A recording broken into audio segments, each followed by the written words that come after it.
We are doing Extra Life again this year, where you can mash buttons, roll dice, play games, and help kids along the way. I hope you'll be a part of that with us. Stick around after the video for more information.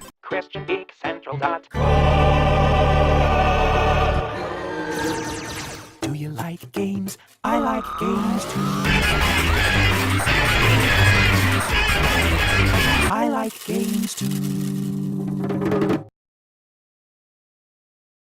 I'll tell you one thing that's a bummer about this, is that, you know, in addition to the game being buggy, like having frame rate issues and stuff, the quest system can be kind of buggy too. I mean, I'll give you some examples here. These are all my quests on the right.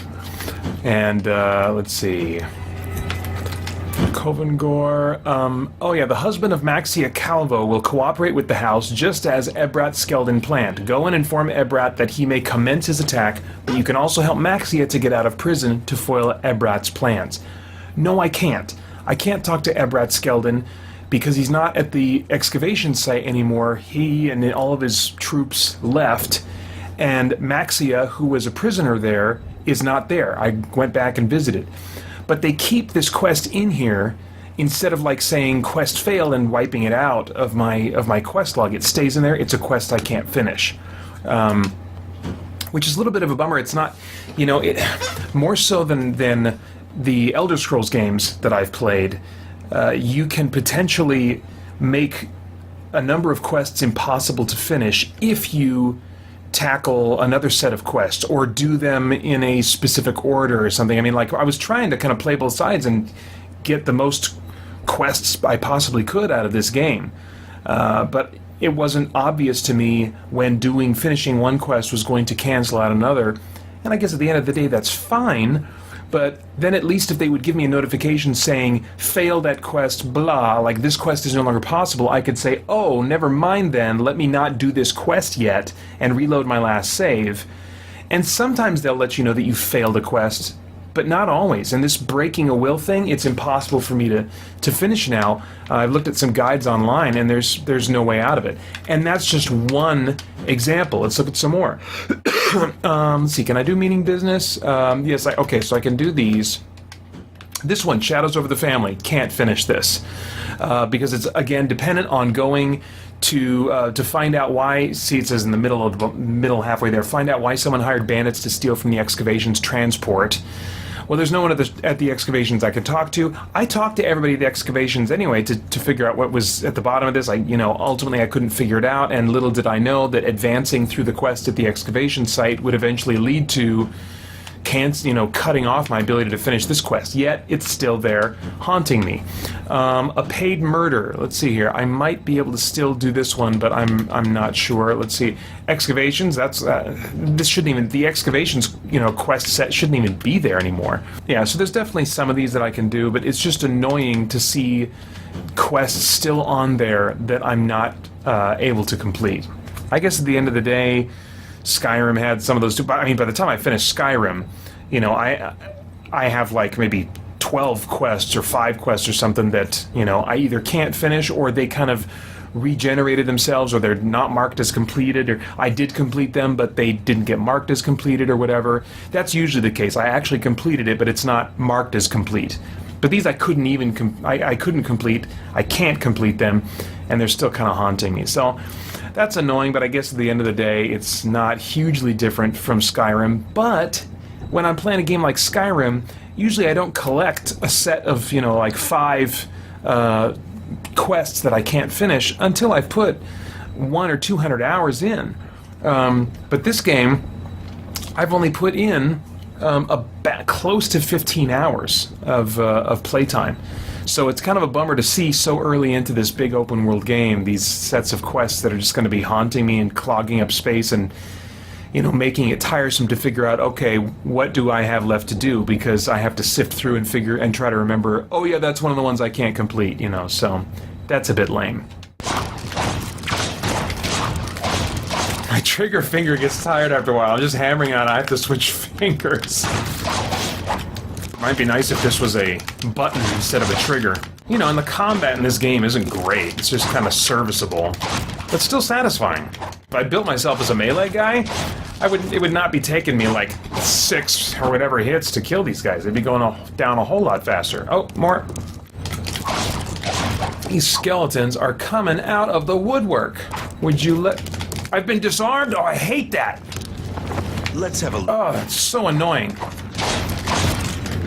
See, that's one of the reasons I was looking forward to building myself as a mage, because, you know what, you get disarmed as a mage, that's fine. I still got a fistful of fireball to put in your face! What? Where are these guys coming from? Where the crap am I? Oh my gosh! Oh, health! Health! Jeez! Alright, good gravy! Man, I'm knee-deep in skeletons. I looted 3 skeletons without even having to move. There's loot everywhere! Just like I like it. Hey guys. Jeez, there's a convention down here.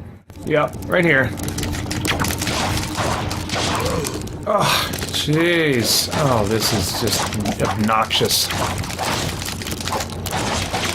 Oh my gosh. You gotta run a little bit. This is insane. Look at all these guys. Keep knocking me down? That's insane, dude. Look how many of these guys there are. At least they're not disarming me. Knock on bone. Problem is, as is the case with many of these open world games, is you can't mark places, put your own markers on the map. I mean, you can sometimes, but not in this game. And so once I find a dungeon, I want to be sure I explore it completely so I don't forget about it and miss out on the loot that's there. Jeez, look at this. Sound design really makes a big deal to me, and, you know, I really like the sounds of looting. When you're rifling through someone's, you know, some dead body's clothes and stuff, or you have the jingling of coins or the rustle of fabric, and the sounds of selling your stuff, you know?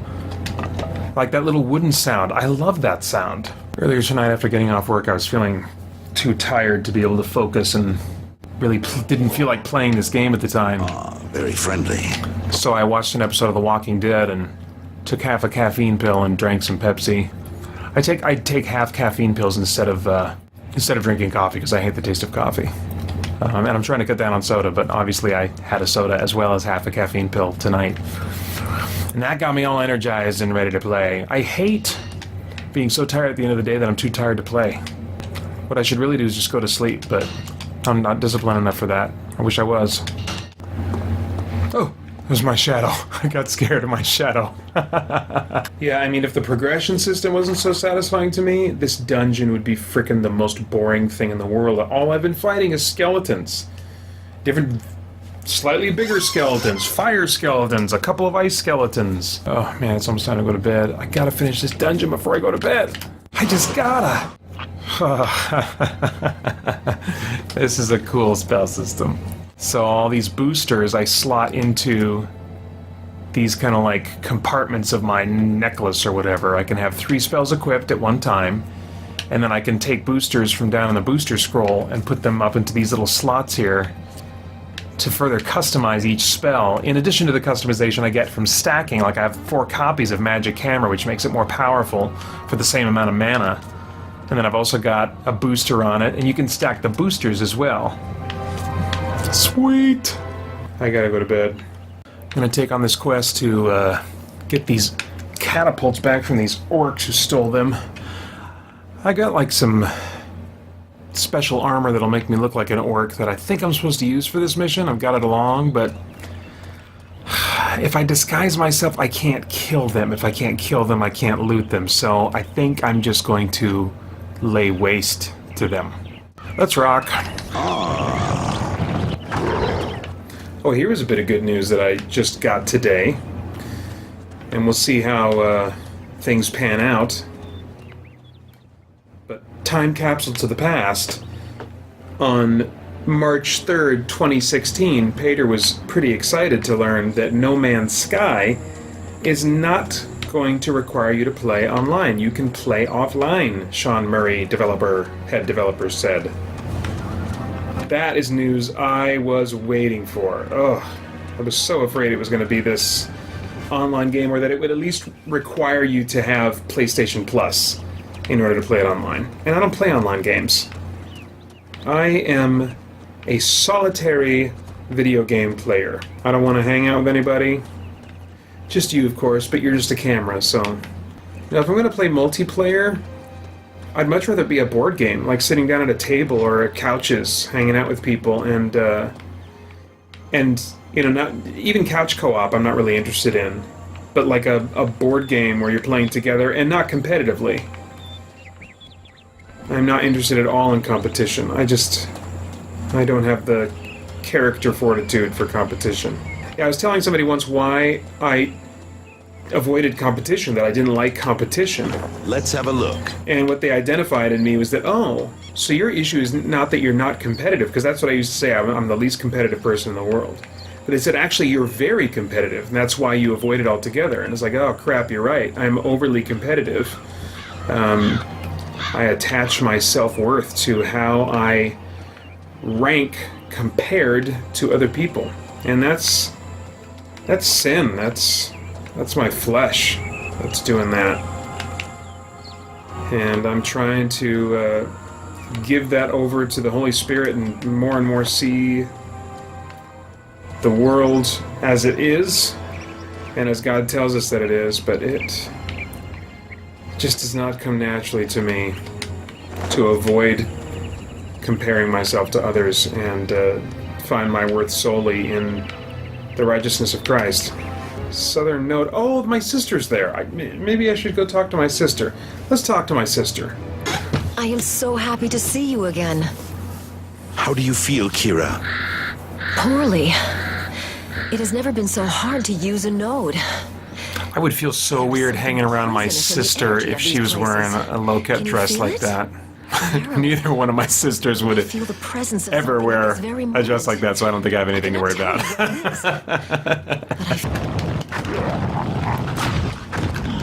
Most of the time, this auto-aim works really nicely. Getting better. There we go. Yes, I am getting better. Oh, nice. And gaining a level gets me all my mana back? Sweet. That's for you. That is for you. Creepy sounds. Making me nervous. It's getting hot here. Oh! Scary. Intimidating. This fire shield does not do me many favors. Ah, crap! I feel like it's kind of hard to get the damage I really want to get out of being a mage. But then again, I am doing all this attacking from far away. What do you think of me? Ah, very interesting. Oh! Okay. I didn't know you felt that way. Alright, as soon as I know how to kill stone golems, you're all gonna die. My lady turned the bedroom fan on, which means she's getting in bed. And I want to read in bed. You seek And something. she doesn't like it when I get there too late and turn the light on after I arrive, so just in case she's turning that... Oh yeah, I was just talking about you. Don't come on camera just yet. So just in case she's gonna turn her light off right away, I'm gonna shut this down so I can get in bed and turn my light on before she goes to turn all the lights off. Yes? Just coming to say goodnight. Where are you? Because you're about to turn your light off? Oh, dang. I'm just in time. Alright, so I just got back from that men's retreat, which went really well. Did not sleep well, but I was able to get in a little nap this afternoon, so now I am back into Two Worlds.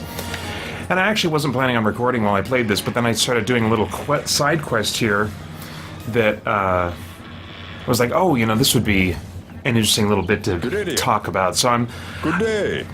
So I'll give you the idea of the quest here. The quest is, I am the real one. This one here. And it reads, Anon Moha, a mage of good repute, had a replica of himself made. Now he regrets that decision and wants you to help him. He needs to get back the mirror used in the ritual, a mirror taken by his apprentice. So I need to talk to the apprentice, find the mage's apprentice, and convince him to return to the mage. Now these ideas of like replication are pretty frequently used in both sci-fi and fantasy. We saw it in Farscape, we see it in The Imposter, which is based on, I think, the Philip K. Dick novel. I don't know if it's of the same name or a short story or something like that, you know. But they often bring up these questions of like being and what are we, you know, like just questions of anthropology, you know, what What is our substance? What makes us who we are? Is it possible to just copy us? Are we just the sum of these collected memories, or are we more than that? Is there a non-physical component to who we are? And of course, as a Bible-believing Christian, I believe absolutely, yes, there's a non-physical component to who we are. And anyway, so that all those kinds of ideas and views of the world and views of reality and what a human is come into play when you play a story like this sometimes, depending on how they treat it. And these guys actually touch on some of those things a little bit. Who are you? Anon sent me, Stay back. I will not give you the mirror. but he wants the same as you, to get rid of the replica. Ha! But which one is the replica? Does it really matter? Aye, it does. My mentor taught me for nigh on 2 years. I grew attached to him, and I owe him this. If they are one and the same, and no one can tell the difference, why then all this trouble? That is not the point. I am not sure what the point is. But verily, I will not permit the replica to kill my mentor. You will have to decide sometime. What will you do? Toss a coin in the air? Though Carmios might know which is which, it was his work. If you find that out from him, the mirror is yours. So now the hero in this story, he says, if they're one and the same, if no one can tell the difference, then what's the big problem? And that is, I think, reflective of a relativistic view of reality. And by that I mean that reality is just what I can perceive. And if I can't perceive a difference, then objectively there is no difference. That reality is just what I make it, what I am capable of perceiving, and whatever I'm not capable of perceiving of reality is irrelevant, and it may as not be real. They might even go so far as to say it is not real unless I can perceive it. And really, I don't take that view of reality. Reality is, the way I would define reality is that which is true according to God's perception. And God's perception being perfect and flawless and unlimited and unhindered in any way is going to absolutely represent reality. So even if you and I, and there's no human in existence that can tell whether or not this, machine is a real person or not, or which one of these replicas is the real one or not, even if we cannot discern the difference, there is a difference. Just because we can't perceive it doesn't mean that there is no difference. Unless you're dealing with a purely fantastical concept, which they may be in this story of, there is no difference, and that's just kind of the conceit that you have to accept, But then how do you make sense of that? Well, in the realm of fantasy, there's not usually a concern over how to make sense of it, because it's not science fiction. It's just like magic. Sure, it's whatever we want it to be so that we can tell the kind of story or play with the kind of ideas that we want to play with. And of course, sci-fi can play as fantasy as well without a concern over, the nuts and bolts and the technobabble of it all, which is, like how a show like Farscape often operated. More like a fantasy than science fiction, despite having, high-tech, futuristic tech types of trappings. But anyway, let's look at my responses here. What if you give the mirror to Anon's double? How will you know? I will not know, but I will do my utmost to do the right thing. I want my mentor, not the other one. Farewell, Esperon. Safe journey, stranger. Alright, so now I gotta go talk to this Archmage. I feel like sometimes when they have stories about copies of real people, the conflict that they're trying to place in the mind of the audience, or the player in this case, is what makes us real humans. What would make one of these guys more real and more original than the other. And I feel like often they're trying to create conflict in your mind, and of course that conflict will exist in your mind if there's question in your mind about whether or not there is a non-physical component to a human being. If there's no non-physical component to a human being, then maybe there are some legitimate questions that you could ask about which one of these guys is the real one and which is not, if they are absolutely identical. But since I believe there's a non-physical component to people, I'd have to ask, did they make a copy of his soul in the process? This guy is just treating them just like tools. He's not treating this mage that was copied or split or whatever. He's treating him just like a tool, not like a person. So I guess my choice, my moral choice here, is to be content to have this mage treated like a tool and not a human being, or to value his humanity and try to honor his request to have the replica of him destroyed, if I can figure out which one is the replica. Well, I don't want to obtain the mirror for this guy, because I want to understand the replication process better. If one of them is just a copy and they're not like a real person, they're just like a copy that no observer can tell the difference of, but I could use a magic stone to tell that they're actually just a fake kind of like fantasy version of a robot copy, then I would gladly destroy that, because it's just a deceitful simulation. But they're not clear on what happened during the copying process, and I'm not even sure I would want to make the argument that it would be sacrilegious in some way to suggest that a person through some means could create another soul from an existing soul, because we don't really understand where our souls come from. There's actually some arguments that could be made from Scripture that our souls themselves, the immaterial part of who we are, is in some way derived from the immaterial parts of our parents. That's an interesting rabbit trail I could follow. I can't obviously dig into that right now. Let's see, I will obtain the mirror for you, which means I'm content to have these two replicas exist. I'm afraid that if I choose one of these now, I'm kind of committing to that course of action and I won't be able to play both sides. So just in case this is me having to make my decision now, I want to be careful here. I will obtain the mirror for you means that I don't care one way or the other if this replica is a real person or not. And I'm content to also treat this mage like he's just a tool and I can do what I want with his body and the copies of it that I create. I don't want to take that position. It is unjust, to keep the replica against the will of the real mage. Well, yeah, if there's a real mage, then I would agree with that. Problem is, I don't understand the replication process, but I guess I'll err on the side of caution until I know what this replica is.